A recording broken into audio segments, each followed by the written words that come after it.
ચાલો આજે હું બનાવું છું મેથિયા મરચાં, જે આપણે રાયતા મરચાં કહીએ છીએ. ઘણા મેથિયા મરચાં કહે છે, ઘણા રાયતા મરચાં કહે છે. તો બનાવતા તમને રેસીપી શીખવાડું કેવી રીતે બનાવવા. થોડાક એવા જ બનાવું છું.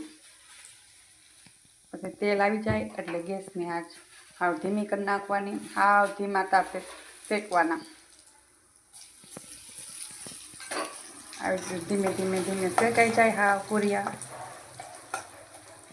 પછી આની અંદર મીઠું નાખી દેવાનું. પછી આ મસાલો ફૂલ ગરમ હોય એટલે ગરમ ગરમમાં મરચાં નથી ભેળવવાના.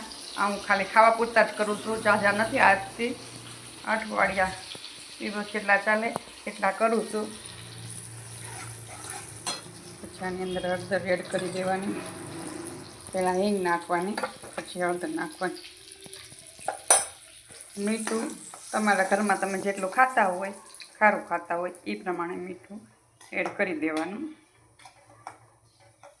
એમ થાય કે મસાલો હાવ શેકાઈ ગયો, પછી ઉપરથી એક લીંબુ નીચોવવાનું. મરચાં આપણે ભેળવી દઈએ, આ ઠરે પછી મરચાં નાખવાના. ત્યાં સુધી મરચાં નહીં નાખવાના. એમ થાય હવે હાવ ઠરી ગયો છે પછી મરચાં નાખવાના. એટલે આપણે જે ચીકાશ થઈ જાય છે ને એ ચીકાશ ન થાય.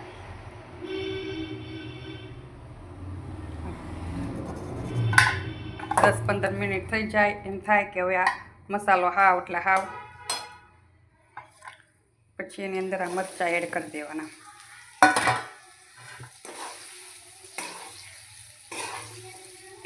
મરચાં એડ કરી દઈએ પછી એની અંદર નાખી દેવાનું મીઠું.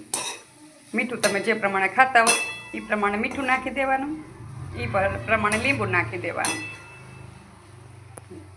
આ તમારા રાયતા મરચાં તૈયાર છે.